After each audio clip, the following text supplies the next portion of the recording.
Assalamualaikum warahmatullahi wabarakatuh.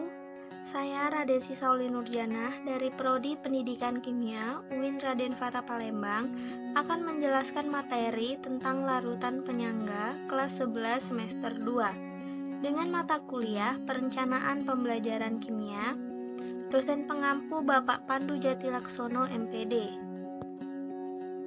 Sebelumnya, sini saya akan menjelaskan definisi dari larutan penyangga. Apa itu larutan penyangga? Larutan penyangga yaitu suatu sistem larutan yang dapat mempertahankan nilai pH larutan agar tidak terjadi perubahan pH yang berarti oleh karena penambahan sedikit asam, basa, maupun pengenceran. Sifat dari larutan penyangga itu ada 5. Yang pertama, mampu untuk mempertahankan pH walaupun ditambah sedikit asam kuat maupun basa kuat. Yang kedua, pengenceran pada larutan ini tidak akan merubah pH. Yang ketiga, semakin banyak jumlah molnya, maka semakin kuat juga dalam mempertahankan pH. 4. Pada suhu yang tetap atau tidak berubah, nilai Ka selalu tetap. 5. Campuran garam dan asam mempunyai pH yang stabil. Campuran terletak antara pKa-1 dan pKa+1. Larutan penyangga ini terbagi atas 2 komponen atau kelompok. Yang pertama yaitu larutan penyangga bersifat asam, dan yang kedua larutan penyangga bersifat basa.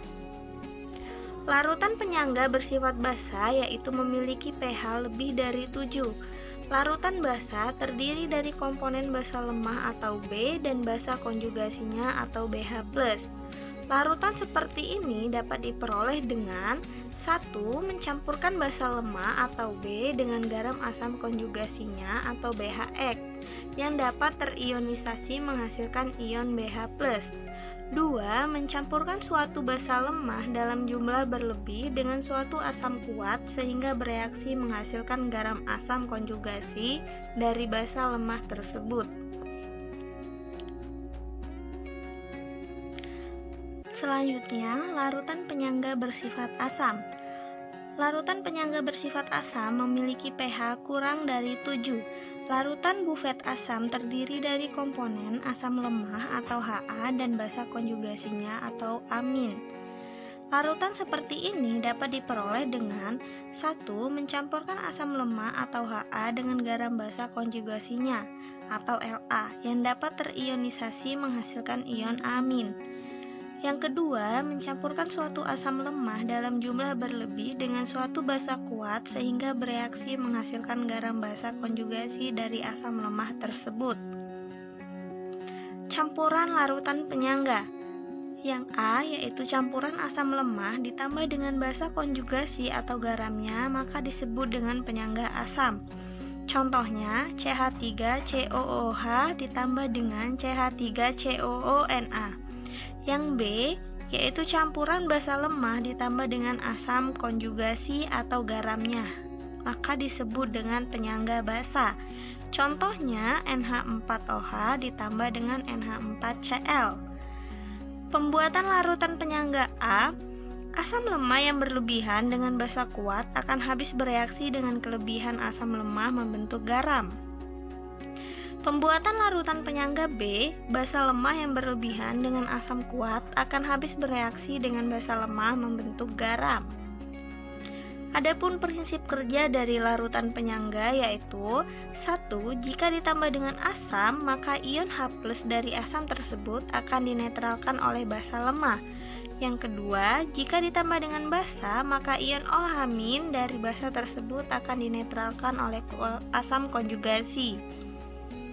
Rumus dari pH asam yaitu H+ sama dengan KaX A per G atau pH sama dengan pKa min log A per G.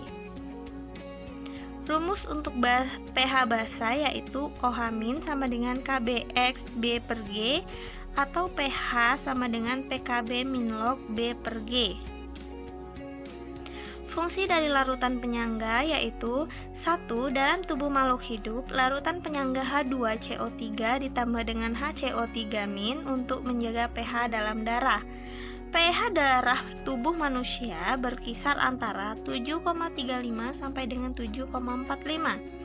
pH darah tidak boleh kurang dari 7,0 dan tidak boleh lebih dari 7,8 karena akan berakibat fatal bagi manusia. Organ yang paling berperan untuk menjaga pH darah adalah paru-paru dan ginjal.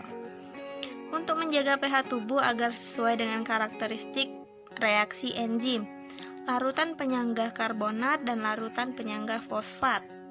Yang kedua, fungsinya dalam kehidupan sehari-hari, yaitu larutan penyangga asam dan natrium sitrat yang menjaga pH dalam makanan kaleng sehingga makanan tidak mudah dirusak oleh bakteri. Yang ketiga, dalam obat-obatan, yaitu pada aspirin sebagai obat penghilang rasa nyeri yang mengandung asam asetil salisilat. Beberapa merek aspirin juga ditambahkan zat untuk menetralisir kelebihan asam di perut, seperti MgO. Obat tetes mata, obat suntik atau obat tetes mata, pH-nya harus disesuaikan dengan pH cairan tubuh. Obat tetes mata harus memiliki pH yang sama dengan pH air mata, agar tidak menimbulkan iritasi yang mengakibatkan rasa perih pada mata. 4. Dalam industri, larutan penyangga digunakan untuk penanganan limbah. Larutan penyangga ditambahkan pada limbah untuk mempertahankan pH 5 sampai dengan 7,5. Hal ini untuk memisahkan materi organik pada limbah sehingga layak dibuang ke perairan. Demikianlah yang dapat saya sampaikan. Semoga materi ini dapat bermanfaat bagi kita semua. Lebih dan kurangnya saya mohon maaf.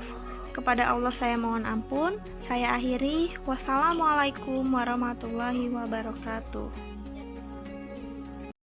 Oke, selamat pagi anak-anak.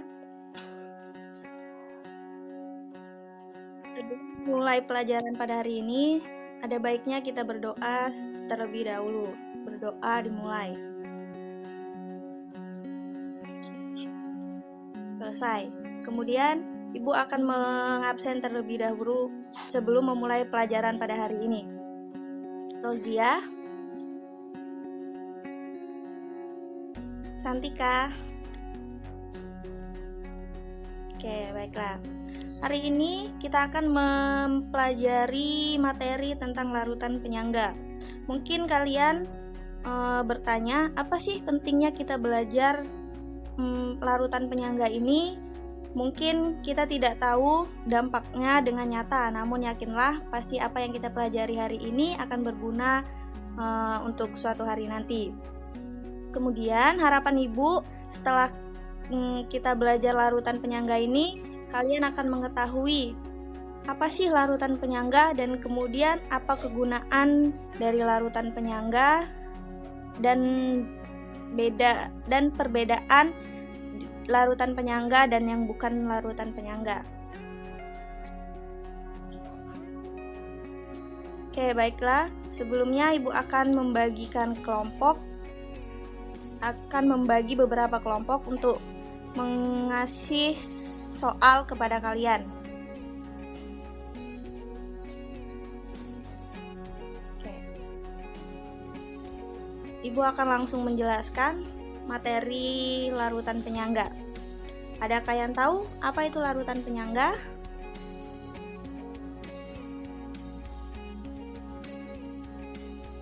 Oke. Definisi dari larutan penyangga yaitu suatu sistem larutan yang dapat mempertahankan nilai pH larutan agar tidak terjadi perubahan pH yang berarti oleh karena penambahan sedikit asam, basa maupun pengenceran. Adapun sifat dari larutan penyangga yaitu 1. Mampu mempertahankan nilai pH walaupun ditambah sedikit asam kuat maupun basa kuat. Yang kedua, pengenceran pada larutan ini tidak akan merubah pH. Yang ketiga, semakin banyak jumlah molnya, maka semakin kuat juga dapat mempertahankan pH. 4. Pada suhu yang tetap atau tidak berubah, nilai Ka selalu tetap. 5. Campuran garam dan asam mempunyai pH yang stabil. Kemudian, larutan penyangga ini terbagi atas dua komponen atau kelompok. Yang pertama yaitu larutan penyangga bersifat asam dan yang kedua larutan penyangga bersifat basa. Larutan penyangga bersifat basa itu memiliki pH lebih dari 7 atau di atas 7. Larutan basa ini terdiri dari komponen asam lemah dan basa konjugasinya. Kemudian, larutan penyangga bersifat asam itu memiliki pH kurang dari 7 atau di bawah 7. Larutan asam ini terdiri dari komponen asam lemah dan basa konjugasinya. Campuran dari larutan penyangga itu yang pertama, campuran asam lemah ditambah basa konjugasi atau garamnya, maka disebut dengan penyangga asam. Contohnya, CH3COOH ditambah dengan CH3COONA. Yang kedua yaitu campuran basa lemah ditambah dengan asam konjugasi atau garamnya, maka disebut dengan penyangga basa. Contohnya, NH4OH ditambah dengan NH4Cl. Selanjutnya yaitu pembuatan larutan penyangga A. Asam lemah yang berlebih dengan basa kuat akan habis bereaksi dengan kelebihan asam lemah membentuk garam. Kemudian pembuatan larutan penyangga yang B, basa lemah yang berlebih dengan asam kuat akan habis bereaksi dengan basa lemah membentuk garam. Adapun prinsip kerja dari larutan penyangga, adakah yang bisa menyebutkan?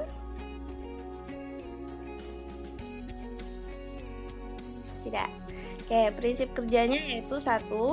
Jika ditambah dengan asam, ion H+ dari asam tersebut akan dinetralkan oleh basa lemah. Kemudian, jika ditambah dengan basa, maka ion OH- dari basa tersebut akan dinetralkan oleh asam konjugasi. Rumus mencari pH asam yaitu H+ sama dengan Ka dikali dengan A per G dan pH-nya pKa min log A per G. Rumus untuk pH basa yaitu OH- sama dengan Kb dikali B per G atau pH-nya yaitu pKb per min log B per G. Fungsi dari larutan penyangga. Fungsi dari larutan penyangga ini untuk satu dalam tubuh makhluk hidup, yaitu larutan penyangga H2CO3 ditambah HCO3- untuk menjaga pH dalam darah. Kita ketahui bahwa pH darah tubuh manusia berkisar antara 7,35 sampai dengan 7,45. pH darah tidak boleh kurang dari 7,0 dan tidak boleh juga melebihi dari 7,8 karena akan berakibat fatal bagi manusia. Organ yang paling berperan untuk menjaga pH darah adalah paru-paru dan ginjal. Yang kedua, fungsinya dalam kehidupan sehari-hari yaitu larutan penyangga asam dan natrium sitrat yang menjaga pH dalam makanan kaleng sehingga makanan tidak mudah dirusak oleh bakteri. Yang ketiga, dalam obat-obatan, yang pertama itu aspirin sebagai obat penghilang rasa nyeri yang mengandung asam asetil salisilat. Beberapa merek aspirin juga ditambahkan zat untuk menetralkan kelebihan asam di perut. Yang kedua, obat tetes mata. Obat suntik atau obat tetes mata pH-nya harus disesuaikan dengan pH cairan tubuh. Obat tetes mata harus memiliki pH yang sama dengan pH air mata agar tidak menimbulkan iritasi yang mengakibatkan rasa perih pada mata. Yang keempat, dalam industri, larutan penyangga digunakan untuk penanganan limbah. Larutan penyangga ditambahkan pada limbah untuk mempertahankan pH 5 sampai dengan 7,5. Hal itu untuk memisahkan materi organik pada limbah sehingga layak dibuang ke perairan. Demikianlah materi yang dapat Ibu sampaikan. Ibu akan memberikan satu contoh soal kepada kalian. Oke, soalnya yaitu ke dalam larutan CH3COH ditambahkan padatan CH3CONA sehingga konsentrasi CH3COH sama dengan 0,1 mol dan konsentrasi CH3CONA itu 0,05 mol. Jika KaCH3COH sama dengan 1,8 dikali 10 pangkat 5, pertanyaannya yaitu kita mencari pH dari campuran. Kita jawab.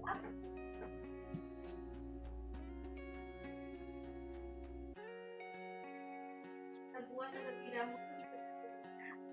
sini diketahuinya yaitu mol dari CH3PO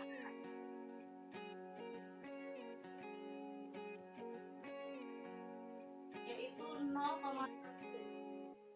Kemudian mol CH3COONA 0,4. Dan kemudian yang diketahui itu Ka dari larutan yaitu GOH yaitu 1,24 dikali 10 tambah 5. Kemudian yang ditanya yaitu pH-nya.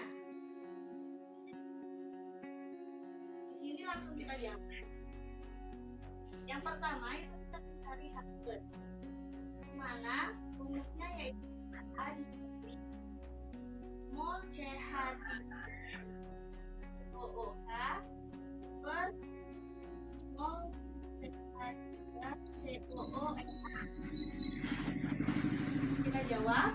Ka di sini kita sudah mengetahui 1,8 dikali 10. Kemudian kita kalikan mol yaitu 0,1 per mol CH3 yaitu 1,5. Kemudian hasilnya yaitu 36 dikali dengan 10 pangkat 5. Kita mencari pH-nya yaitu min log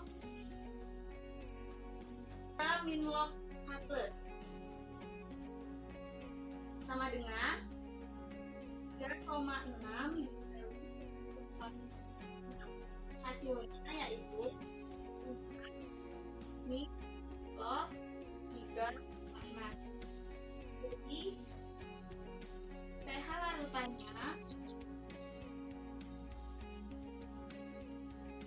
yaitu 5 log 3,6. Itulah yang dapat Ibu sampaikan. Ibu akan memberikan kalian soal dan silakan untuk dikerjakan dan dikumpulkan. Mungkin itu saja materi yang dapat Ibu sampaikan pada hari ini.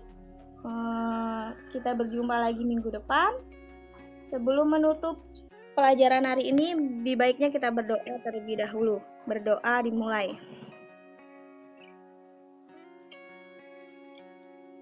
Selesai? Sudah, Ibu akhiri. Wassalamualaikum warahmatullahi wabarakatuh.